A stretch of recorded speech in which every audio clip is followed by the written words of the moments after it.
Most people in the Naruto fandom do not like how Neji died. Some people because they don't enjoy the scene where that happened, other people because they simply like Neji and they didn't want to see him dying. I have to agree that how it happened wasn't the best way they could have gone about it. Neji's death wasn't very impactful, at least for me. I remember reading the chapter when it came out and I felt nothing for him. And this shouldn't be the case because his death was the big death of the War Arc. So it should have been very impactful, and yet I felt nothing. Today I'd like to find out why. Let's investigate this. And before that, please subscribe to this channel, like this video, and ring the notification bell. Thank you so much. The first major problem we have with Neji as a character is that after part 1 of Naruto, he essentially vanished from the story. I mean, really, when do we see Neji in Naruto Shippuden, aka after the time skip? In the Kazekage rescue mission, essentially, and what he does there is he just fights a doppelganger. Very not exciting. And that's it. That's what Neji does up until the War Arc in the entire Naruto Shippuden era. Now, of course, he's not the main character or anything like that. He wouldn't have the focus during the entire series, but in order for us to care more about his death, we needed something for Neji after the time skip before his death. His character arc in part 1 is great. He starts off as this arrogant guy that believes that destiny is set for everyone and that cannot be changed, and he maintains those beliefs through his power and his genius. When Naruto defeats him, he has a change of heart. If Neji had died in the fight against Kidomaru in the end of part 1, that would be a very good ending for the character, because honestly, there wasn't much more for him to do in Naruto Shippuden, and Kishimoto has stated that that was his plan. Kishimoto essentially wrote him off the story because he hadn't anything for the character. So this is problem number 1. By the time we get to his death scene, we are somewhat disconnected from the Neji we saw all those years ago in part 1. I mean, if you haven't seen the show or read the manga recently, then yeah, sure, Neji is there, you know who Neji is, you know his character arc, but you're not that invested in his story anymore. So much stuff has happened and Neji had so little focus that you barely care. The other problem is how it happened. Neji got killed by a stick.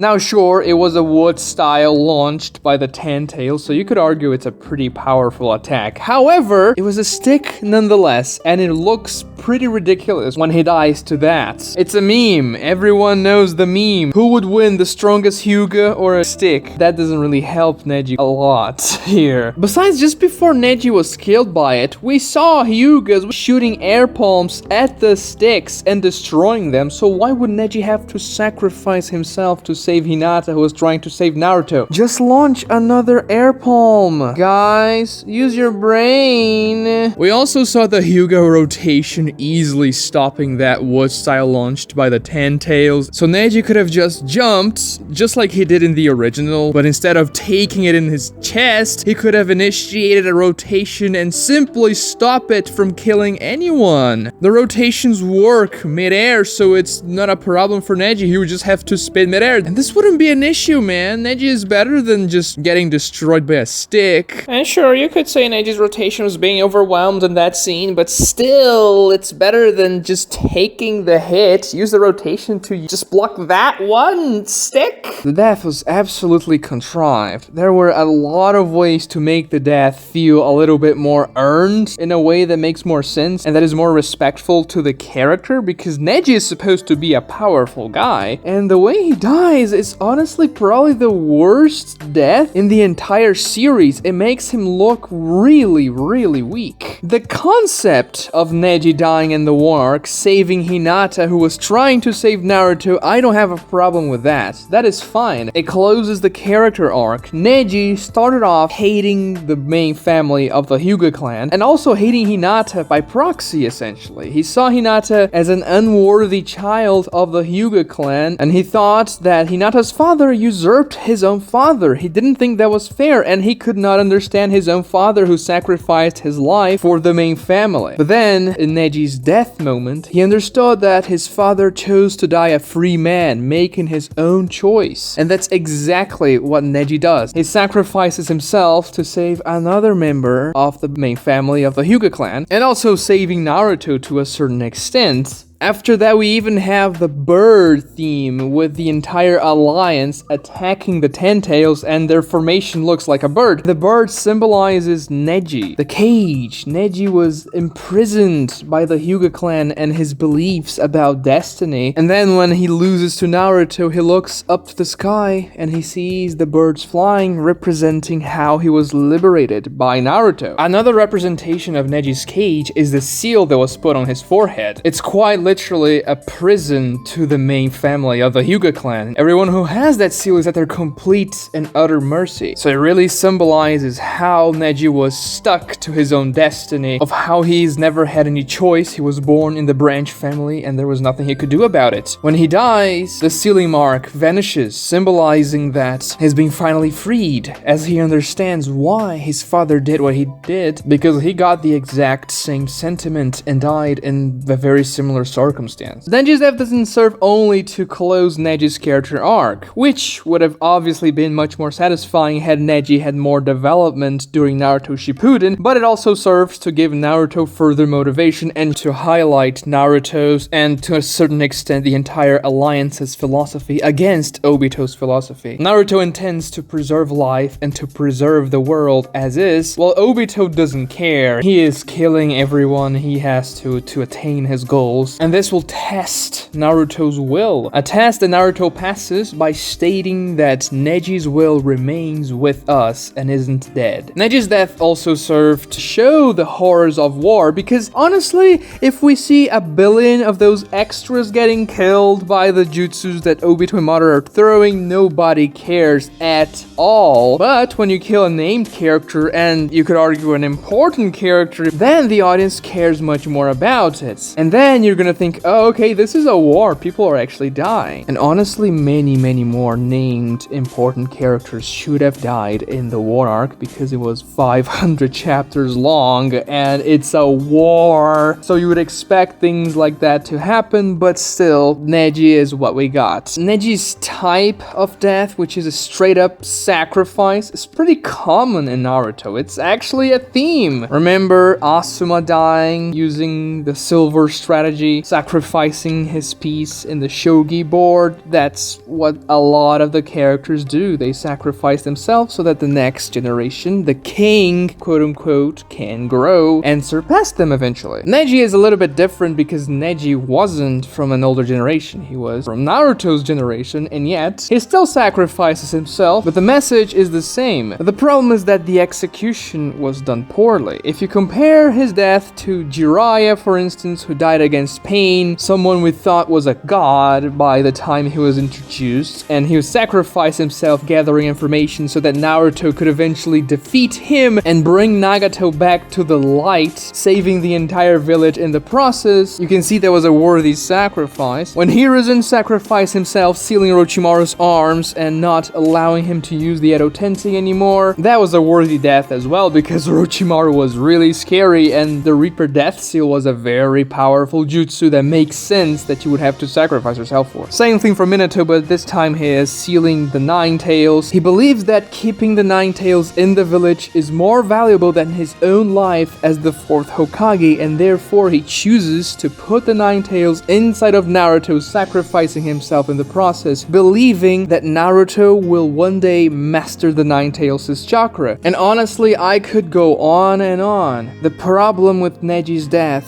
is not why he died. I would even argue that he was probably the best pick among the Konoha 11 to die in the war arc if you wanted to pick someone, because his backstory with his dad has this element of death involved in it, and the thought process about Neji sacrificing himself to save the main family actually makes a lot of sense. I have no issues with that. The problem is the execution and the lack of build-up for the character during Naruto Shippuden, which really makes his death death underwhelming, and as I said before, I felt nothing about it when I read it for the first time. Watch this other video right here for more entertaining Naruto content, subscribe if you haven't done so already, and like this video if you enjoyed it. Thank you so much for watching.